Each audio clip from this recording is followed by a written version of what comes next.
നമസ്കാരം പ്രിയപ്പെട്ടവരെ. പലരും പറയാറുണ്ട്, എൻ്റെ ചക്രങ്ങൾ ബ്ലോക്കാണ്, കാര്യങ്ങളൊന്നും ഉദ്ദേശിച്ച പോലെ നടക്കുന്നില്ല, എല്ലാ രംഗത്തും തടസ്സങ്ങൾ അനുഭവപ്പെടുന്നു. ജോലിയിൽ തടസ്സം, കർമ്മമേഖലയിൽ തടസ്സം, സാമ്പത്തികമായി തടസ്സം, ബന്ധങ്ങളിൽ തടസ്സം, എന്തോ നെഗറ്റീവ് എനർജി എന്നെ ബാധിച്ചിരിക്കുന്നത് പോലെ. അപ്പോൾ എന്താണ് ഈ ചക്രങ്ങളിൽ തടസ്സം അഥവാ ചക്ര ബ്ലോക്ക് എന്ന് പറഞ്ഞാൽ അതെങ്ങനെയാണ് നമുക്ക് മാറ്റാൻ സാധിക്കുക? നമ്മുടെ സൂക്ഷ്മ ശരീരത്തിലെ എനർജിയുടെ സെൻറ്റേഴ്സ്, സൂക്ഷ്മ നാഡികളിലെ ഊർജ പ്രവാഹം കേന്ദ്രീകരിക്കപ്പെട്ടിരിക്കുന്ന അവയാണ് നമ്മൾ ചക്രങ്ങൾ എന്ന് പറയുന്നത്. എങ്ങനെയാണ് ഈ ചക്രങ്ങളിൽ ബ്ലോക്കുകൾ ഉണ്ടാകുന്നത്? അതേക്കുറിച്ച് മനസ്സിലാകണമെങ്കിൽ നമ്മൾ 3 ശരീരങ്ങളെക്കുറിച്ച് അറിയണം. 3 ശരീരങ്ങളെന്ന് പറഞ്ഞാൽ നമ്മളിപ്പോൾ കാണുമ്പോൾ എത്ര ശരീരമുണ്ട്?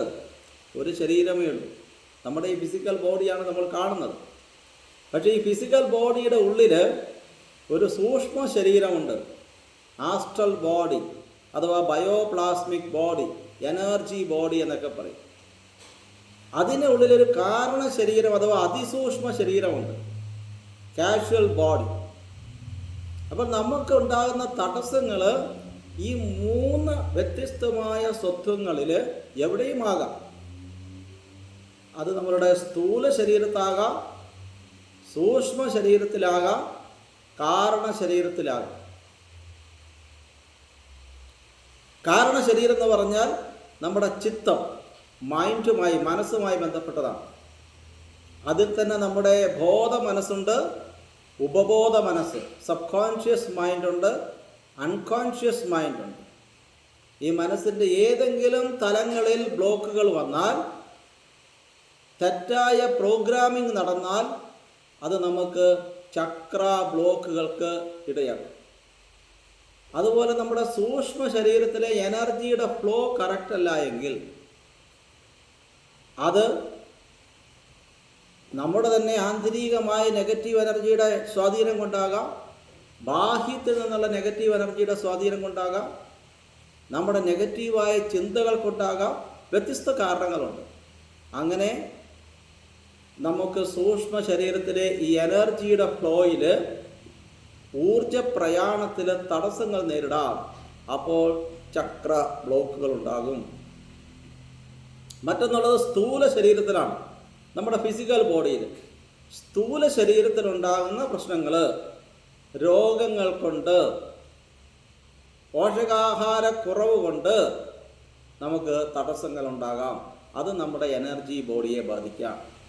അപ്പോൾ ഈ എനർജി ബോഡിയിലുണ്ടായിരിക്കുന്ന തടസ്സം എങ്ങനെയാണ് എന്ന് മനസ്സിലാക്കിക്കൊണ്ട് അതിൽ നിന്ന് നമ്മൾ മുക്തമാകണം. എനർജി ഹീലിംഗ് അഥവാ ചക്ര ഹീലിംഗ് എന്നർത്ഥം. കൂടുതലും നമുക്കുണ്ടാകുന്ന തടസ്സങ്ങളുടെ കേന്ദ്രം നമ്മുടെ തന്നെ മനസ്സിൽ തന്നെയാണ്. നമ്മുടെ ഉപബോധ മനസ്സിലുണ്ടാകുന്ന തെറ്റായ പ്രോഗ്രാമിംഗ് ആണ്. അപ്പോൾ ആദ്യം നമ്മൾ കറക്റ്റ് ചെയ്യേണ്ടത് നമ്മുടെ ഉപബോധ മനസ്സിലെയും ബോധ മനസ്സിലെയും ചിന്താധാരകളെയാണ്. അപ്പോൾ കേവലം സൂക്ഷ്മ ശരീരത്തിലെ ചക്രങ്ങളെ അഥവാ ഊർജത്തിൻ്റെ കേന്ദ്രങ്ങളെ മാത്രം നമ്മൾ കറക്റ്റ് ചെയ്തുകൊണ്ടായില്ല. അതിൻ്റെ അടിവേര്, അതിൻ്റെ റൂട്ട് കോസ് നമ്മുടെ ചിത്തത്തിൽ നിന്ന് ഇറാഡിക്കേറ്റ് ചെയ്യണം. അതാണ് ചക്ര ഹീലിങ്ങും പ്രാണവിദ്യ. ചക്ര ഹീലിംഗ്, പ്രാണവിദ്യ ഭാരതീയ മഹർഷിമാർ നൂറ്റാണ്ടുകൾക്ക് മുമ്പ് തന്നെ ഡെവലപ്പ് ചെയ്ത ശാസ്ത്രമാണ്. അങ്ങനെ നിങ്ങളുടെ ബോധ മനസ്സിൽ നിന്ന് ഉപബോധ മനസ്സിലേക്ക് കടന്ന് അവിടുത്തെ നെഗറ്റീവായ ചിന്താസരണികളെ ഇല്ലായ്മ ചെയ്യുന്ന ഒരു സൈക്കോ തെറാപ്പി ടെക്നിക്കാണ് പ്രാണവിദ്യ എന്ന് പറയുന്നത്. ഇന്നത്തെ കാലത്ത് നിങ്ങൾ hypnosis, NLP, neuro linguistic programming, cognitive behaviour therapy എന്നൊക്കെ കേട്ടിട്ടുണ്ടാവും. ഇത്തരം സൈക്കോളജിക്കൽ ടെക്നിക്സ് ഡെവലപ്പ് ചെയ്യുന്നതിന് എത്രയോ കാലഘട്ടം മുമ്പേ നിങ്ങളുടെ മെൻ്റൽ വേവ്സിൽ മാറ്റം വരുത്തിക്കൊണ്ട് ഉപബോധ മനസ്സിലേക്ക് ഇറങ്ങിക്കൊണ്ട് അവിടുത്തെ പ്രോഗ്രാമിങ്ങിൽ മാറ്റം വരുത്തി നിങ്ങളുടെ മനസ്സിനെ പോസിറ്റീവാക്കി മാറ്റുന്ന ഒരു ടെക്നിക്കാണ് പ്രാണവിദ്യ. ആ പ്രാണവിദ്യയിലൂടെ ചക്ര ഹീലിംഗ് നടത്തുമ്പോൾ നിങ്ങളുടെ മനസ്സ് പോസിറ്റീവായി മാറുന്നു, നിങ്ങളുടെ സൂക്ഷ്മ ശരീരം ശക്തമായി മാറുന്നു. ആ സൂക്ഷ്മ ശരീരത്തിലെ നെഗറ്റീവ് എനർജി മാറുമ്പോൾ നിങ്ങളുടെ തടസ്സങ്ങൾ മാറുന്നു, കർമ്മ തടസ്സം മാറുന്നു. നിങ്ങൾക്ക് ജീവിതത്തിലേക്ക് പുതിയ ദിശാബോധം, ഒരു പുതിയ ഡിറ്റർമിനേഷൻ ലഭിക്കുന്നു. അപ്പോൾ നിങ്ങളുടെ ജീവിതം സന്തോഷവും സന്തുഷ്ടിയുമുള്ളതായി മാറും. നമസ്തേ.